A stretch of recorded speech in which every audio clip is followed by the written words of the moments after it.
জাল বাতিল, কথা বোঝা গেছে কিনা?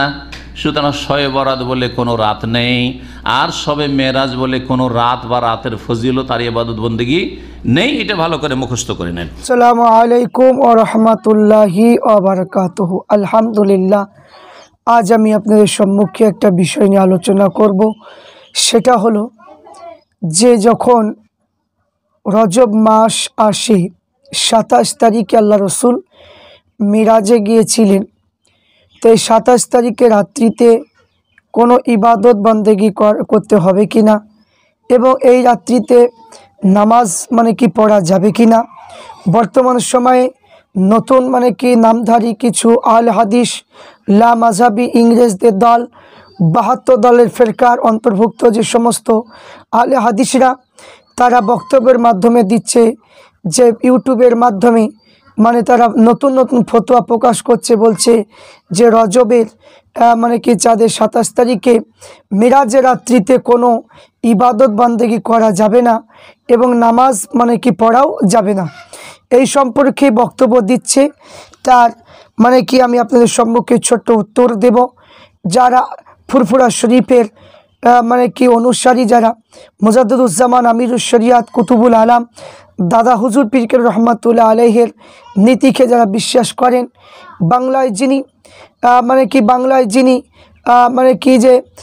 বাংলায় যে ভাষায় 2000 কিতাব লিখে মানুষের ইমানকে বাঁচানোর জন্য তিনি যে কিতাবগুলো লিখে দিয়েছেন, কিন্তু সেই কিতাব থেকে আমরা দেখব যে, এবং আমরা সেই অনুযায়ী আমরা আমলও করি, যে তিনার খলিফা আব্দুল খালিক রহমাতুল্লাহ আলী সিরাজুস সালিকিন এই কিতাবের মধ্যে আপনার রয়েছে, যে আমরা দেখব কত, যে 169 পৃষ্ঠার মধ্যে লেখা আছে কি, যে রজব মাসে একদিন একটা রাত আছে, যে ব্যক্তি এই দিনে যে রাত্রিতে ইবাদত করে, সেই ব্যক্তি যেন 100 বছর রাত্রি জাগে ইবাদত করলো, সে সব পাবে।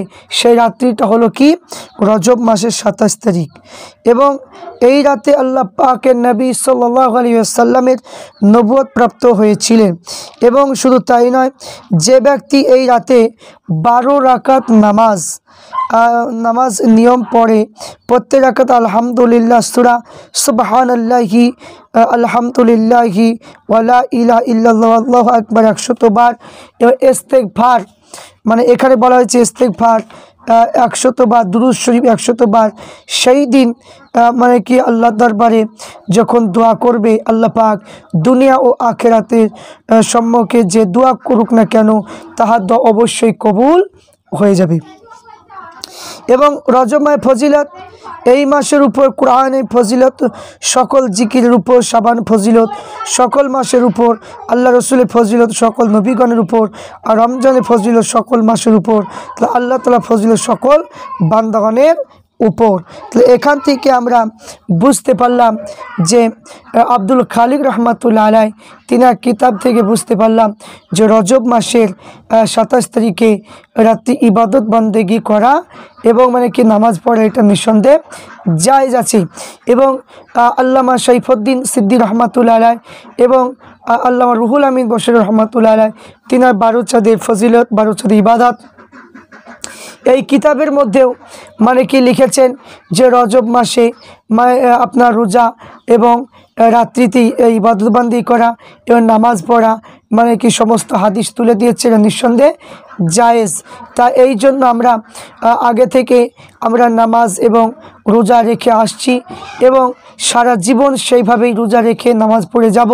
কারণ নফল ইবাদত যদি না থাকে, শুধু ফরজ ইবাদত করে নফল আদার্স যদি ইবাদত বান্দেগী যদি না করতে পারি, তাহলে কখনো মুমিন হওয়া সম্ভব নয়।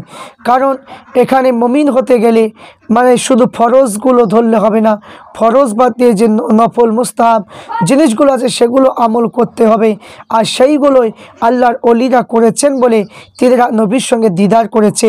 তাই আমরা প্রত্যেকে সেই সমস্ত ওলিদের লেখা কিতাব থেকে আমরা দেখব।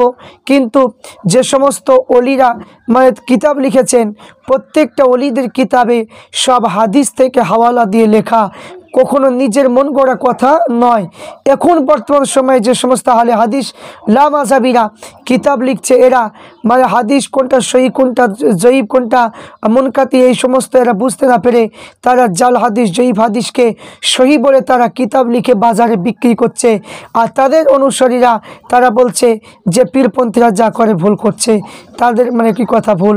তাদের কথা ভুল নয়, তারাই সঠিক, কারণ তাদের দুটো ইলম আছে, এটা মাথায় রাখতে হবে, ইলমে জাহিরি ইলমে বাতিনি।